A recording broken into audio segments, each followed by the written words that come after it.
দেখুন আজকে আমি অনলাইন থেকে কী কিনলাম, রেড কাউয়ের মিষ্টি দই। এর আগেও মিষ্টি দই অনেক কোম্পানি খেয়েছি, আমুল, মাদার ডেয়ারি, ঠ্যাকার ডেয়ারি। এবার এই রেড কাউয়ের কিনলাম, দেখি এটা খেয়ে কেমন লাগে। এটা 15 টাকা এমআরপি আর 80 গ্রাম আছে, এরকম কন্টেনারে করে আসে। ওই প্রথমবার রেড কাউয়ের মিষ্টি দই খেতে যাচ্ছি, দেখি কেমন হয় খেতে।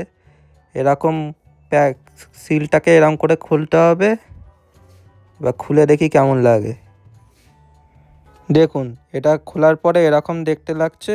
এটা পুরো ফ্রোজেন, কারণ আমি অনলাইন থেকে দিয়ে যাওয়ার পর পুরো ফ্রিজেই রেখেছিলাম। এখন ফ্রিজ থেকে ডাইরেক্ট বার করে খাচ্ছি।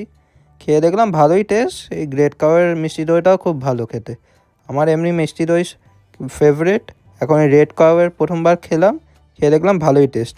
আপনারা কখনো কি এই রেড কাউয়ের মিষ্টি দই খেয়েছেন কিনা তাহলে কমেন্ট করে জানাবেন। ভিডিওটি ভালো লেগে থাকলে সাবস্ক্রাইব করে নেবেন। ধন্যবাদ।